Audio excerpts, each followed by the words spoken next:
Good morning friends. पिछले video में हम लोगों ने some particular case of circle के बारे में देखा था, मतलब स्पेशल कंडीशन में सर्कल का इक्वेशन क्या होता है उसके बारे में जाना था। तो आज हम लोग उसी कंडीशन को बेस करके कुछ प्रॉब्लम्स हम लोग देखेंगे। तो शुरू करते हैं। First question is find the equation of the circle which passes through the point of intersection of the lines 3x minus 2y minus 1 equals to 0 and 4x plus y minus 27 equals to 0 and center is 2, -3। मतलब यहाँ पर दिया गया है कि कोई एक circle है जिसका सेंटर 2, -3 में सिचुएटेड है और उस सर्कल का जो बाउंड्री है वो और दो लाइन जिसका इक्वेशन यहाँ पर दिया गया है 3x minus 2y minus 1 equals to 0 and 4x plus y minus 27 is equal to 0, इन दोनों लाइन के इंटरसेक्टिंग जो पॉइंट है उस पॉइंट से गुजरता है। तो आप लोगों को ऐसी केस में इस सर्कल का जो इक्वेशन बनेगा उसको निकालना है। तो कैसे निकाल सकते हैं? पहले इन दोनों लाइन की जो इंटरसेक्टिंग पॉइंट है उसको निकाल लेते हैं। तो इंटरसेक्टिंग पॉइंट को निकालने के लिए हम लोग पहले इन दोनों लाइन को लिख लेते हैं and 4x plus y minus 27 equals to 0। तो जो इंटरसेक्टिंग पॉइंट बनेगा इसके लिए क्रॉस मल्टीप्लाई कर लेते हैं। 54 plus 1 equals to y by minus 4 plus 81 equals to 1 by 3 plus 8। तो यहाँ से x इक्वल्स टू हो जाएगा 55 by 11 and y equals to हो जाएगा 77 बाई 11। तो x equals to 5 and y equals to 7। मतलब इंटरसेक्टिंग पॉइंट का जो कोऑर्डिनेट आएगा वो हो जाएगा 5, 7। तो यहाँ से रेडियस का जो लेंथ आ जाएगा CP, उसे हम लोग लिख सकते हैं 5 - 2 इसका होल स्क्वायर प्लस 7 - प्लस 3 इसका होल स्क्वायर यूनिट। तो 3 स्क्वायर प्लस 10 स्क्वायर 9 प्लस 100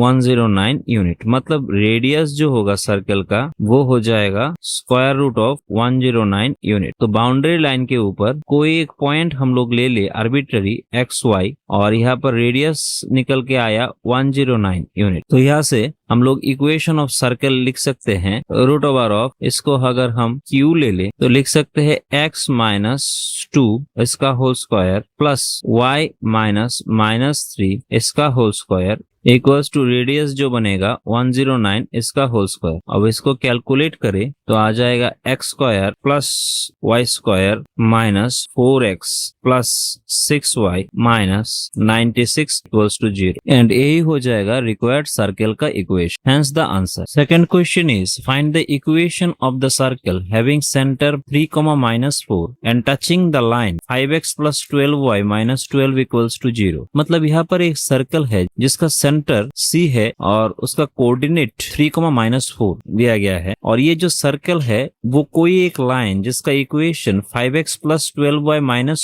12 है उसको टच करता है। तो सर्कल का कोई बाउंड्री रीजन्स अगर कोई लाइन को टच करता है तो उस लाइन को हम लोग टेंजेंट बोलते हैं और हम लोग जानते हैं कि सर्कल के सेंटर से उस टेंजेंट के ऊपर अगर हम रेडियस ले तो उस रेडियस टेंजेंट के ऊपर परपेंडिकुलर होता है। मतलब यहाँ पर एंगल CPK जो होगा वो 90 डिग्री हो जाएगा। तो ऐसे में इस सर्कल का इक्वेशन हम लोग कैसे निकाल सकते हैं? तो पहले इसके लिए हमने इस CP का लेंथ निकालना पड़ेगा और कोई एक पर्टिकुलर पॉइंट से अगर कोई एक लाइन के ऊपर अगर परपेंडिकुलर खींचे तो उस परपेंडिकुलर का जो लेंथ होगा उसका इक्वेशन हम लोग जानते हैं। मान लेते हैं अगर PQ इस पॉइंट का कोऑर्डिनेट है और इस लाइन का इक्वेशन है AX plus BY plus C equals to 0। तो ये जो परपेंडिकुलर डिस्टेंस है उस डिस्टेंस को हम लोग लिख सकते हैं P into X plus Q into Y plus C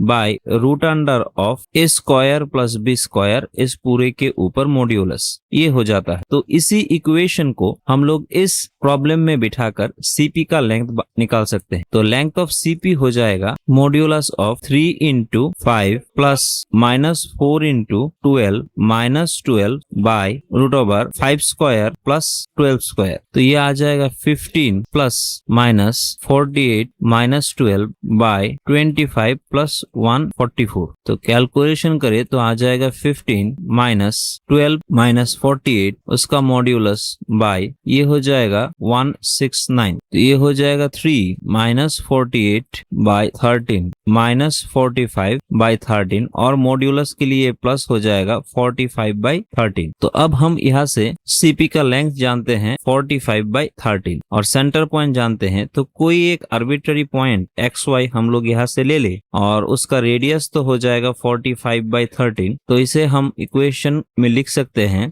equation of circle x minus centre point जो होगा 3 प्लस y माइनस -4 इसका होल स्क्वायर इक्वल्स टू 45/13 इसका स्क्वायर। तो इसे लिख सकते हैं x माइनस 3 इसका whole square plus y plus 4 इसका स्क्वायर प्लस 45/13 इसका होल स्क्वायर, एंड यही हो जाएगा required answer. Third question is find the equation of the circle which passes through the origin and cuts off intercept 3 and 4 from the positive parts of axis respectively। मतलब बोला गया है कि कोई एक सर्कल जो ओरिजिन से पास करता है, मतलब इसका बाउंड्री रीजन जो है वो ओरिजिन से पास करेगा, एंड इसका जो दो इंटरसेप्ट है x intercept and y intercept ये 3 and 4 है। मतलब OA का डिस्टेंस जो है वो है 3 यूनिट एंड OB का डिस्टेंस जो है वो है 4 यूनिट। अब ऐसे केस में आप लोगों को इस सर्कल का इक्वेशन निकालना है। तो यहाँ पर एक ड्रॉ कर लेते हैं, मान लेते हैं ये है सेंटर और यहाँ से इस OA को ज्वाइन कर देते हैं। तो इस ट्रायंगल OCP एंड इस ट्रायंगल PCA में आप लोग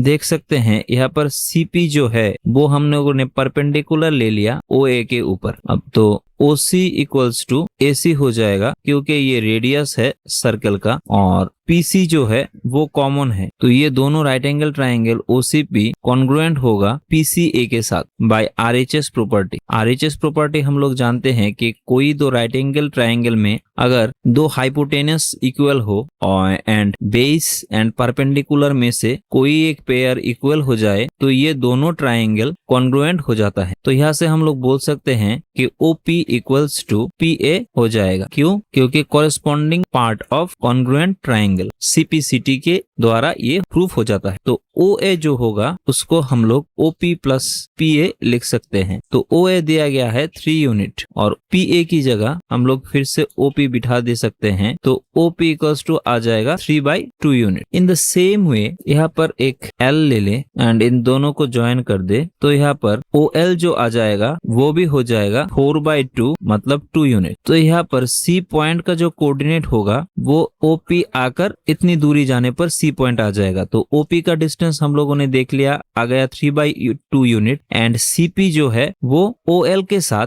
इक्वल हो जाएगा, मतलब CP का डिस्टेंस हो जाएगा 2 यूनिट, मतलब इसका जो कोऑर्डिनेट हो जाएगा वो होगा 3/2, 2 यूनिट। तो यहाँ से हम लोग OC को इजीली निकाल सकते हैं पिथागोरस थ्योरम यूज करके। तो in triangle right angle triangle OPC right angle at P हम लोग यहाँ से बोल सकते हैं कि OC square equals to OP square plus PC square हो जाएगा। तो OP स्क्वायर है 3/2 इसका स्क्वायर प्लस PC है 2 स्क्वायर, तो यहाँ से आ जाएगा 5/2 इसका होल स्क्वायर। तो OC आ जाएगा 5/2। तो हम लोग यहाँ से सेंटर का कोऑर्डिनेट जानते हैं और रेडियस जानते हैं। तो कोई एक आर्बिट्ररी पॉइंट हम लोग यहाँ से B को ही ले लेते हैं x, y। तो यहाँ से इक्वेशन ऑफ सर्कल हो जाएगा x माइनस उस सेंटर पॉइंट की दूरी 3/2 इसका whole square plus y minus उस सेंटर पॉइंट की y कोऑर्डिनेट की दूरी मतलब y-2 whole square equals to OC जो हो जाएगा 5/2 इसका होल स्क्वायर, और यही हो जाएगा required equation of the circle. तो यहाँ से आज हम लोगों ने सर्कल के ऊपर 3 क्वेश्चन देखे। नेक्स्ट डे हम लोग और कुछ प्रॉब्लम देखेंगे। तो तब तक के लिए thank you and good bye.